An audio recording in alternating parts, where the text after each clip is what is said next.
Halo, Assalamualaikum warahmatullahi wabarakatuh. Ketemu lagi dengan saya, Adi Putra Tiasa. Di diet Andi ini kita akan membahas tentang karakter penggunjing. Oke ya, kita terus tayangan ini.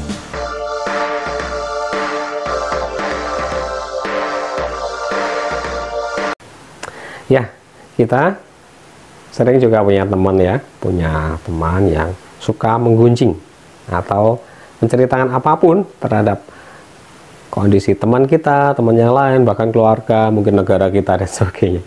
Oke ya, semuanya apapun dipergunjingkan ya dengan orang karakter penggunjing ini. Ya, saya ingin meluruskan dulu ya. Seperti halnya di film-film, sinetron dan sebagainya, karakter penggunjing sangat diekspos ekstrim ya, diekspos ekstrim, berlebihan. Artinya selalu disudutkan untuk hal-hal yang negatif ya.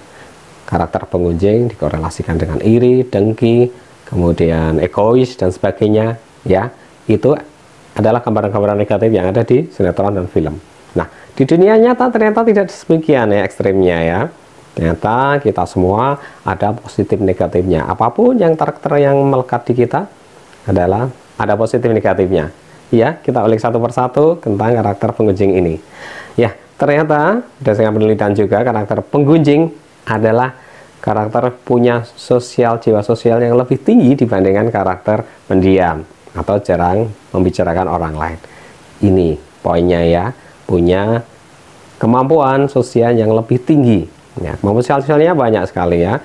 Satu, dia bisa auto PR ya. Jadi jika ada info, jika ada sesuatu yang di lingkungan kita entah positif negatif, dia adalah punya respon yang lebih tinggi untuk menyiarkan, untuk memberitahukan kepada yang lain bahwa kondisinya demikian. Ini juga ada pentingnya ya, karena kita yang pendiam, yang konservatif bisa mengetahui hal-hal orang lain ya dengan respon yang lebih tinggi. Nah, misalnya tetangga kita ternyata oh dia sakit ya, ternyata hanya orang tipe penggunjing yang lebih tahu. Nah, ini poinnya. Kemudian oh ternyata tetangga kita punya kepedulian yang lain ya, punya ajakan untuk lingkungan hidup. Nah, ternyata sense-nya orang yang punya penggunjing inilah yang lebih tinggi untuk menyiarkan atau PR-nya yang paling bagus, auto PR ya. Kayak kemudian hal lain lagi, tipe penggunjing adalah tipe orang yang suka menyelesaikan masalah-masalah sosial lebih dini dibandingkan orang yang cuma pendiam. Iya, karena di satu sisi seorang penggunjing adalah menceritakan, di sisi lain biasanya juga memberikan solusinya ya, cara-cara pemecahannya, speknya seperti ini, speknya seperti ini. Ini selalu ada inisiatif ya dari tipe penggunjing ini ya. Ya, jadi kita harus garis bawahi juga sisi positifnya juga ada banyak ya. Oke, kita kembalikan lagi ya. Saya tidak akan melegalkan oh penggunjing itu harus dilestarikan dan sebagainya. Enggak. Dalam artian penggunjing adalah menceritakan hal-hal yang terutama hal buruk ya orang lain, ini harus dikontrol. Secara sosial juga tidak baik, tidak sehat. Secara agama tuntunan kita juga tidak baik ya. Ini adalah kondisi yang tidak benar ya. Jadi bagi Anda atau bagi kita sendiri tipe penggunjing harus tetap kontrol diri ya.